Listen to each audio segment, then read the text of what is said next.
Dari punggung kakek tua ini tiba-tiba keluar ribuan serangga. Serangga-serangga itu menyerang para prajurit kerajaan. Seorang prajurit merasa gatal di seluruh tubuh. Serangga juga masuk ke dalam mulutnya. Tidak tahan, ia menusuk dirinya sendiri. Dari lubang di perutnya, ribuan serangga keluar. Kakek siluman tersenyum bengis. Pemimpin prajurit pergi menyelamatkan dupa sumsum naga. Tapi saat membuka pintu, ia dihalangi ribuan serangga. Lee yang berada di dekat situ ragu untuk menyelamatkan mereka. Sementara di dalam, kakek siluman berhasil mendapatkan dupa sumsum naga. Dan serangga sudah masuk ke dalam kulit para prajurit. Tubuh mereka berlubang. Lee masuk dan menyerang kakek siluman. Tapi ia bisa menghindar. Loncat ke sana kemari. Lee menggores tangan siluman.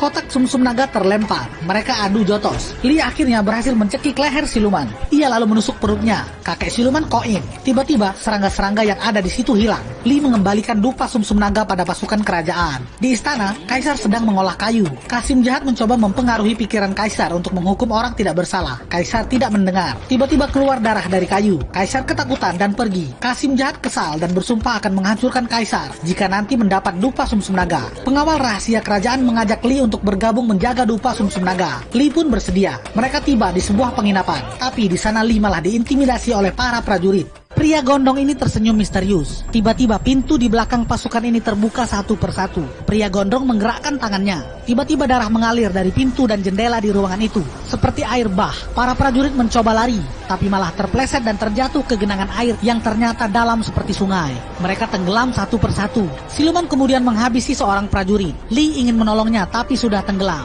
Siluman mendekati Lee, tapi ia melawan. Siluman kalah. Tiba-tiba mereka semua terjatuh ke daratan kering. Ternyata restoran yang tadi mereka datangi cuma tanah kosong. Mereka telah melihat sihir buatan siluman. Tiba-tiba sebuah gentong menggelinding. Para prajurit bersiap. Saat dilihat, di dalam gentong ada kepala. Kepala itu keluar. Lalu tangan dan badannya menyusul keluar. Ia terbang dan menyerang seorang prajurit. Prajurit lain memotong tangannya.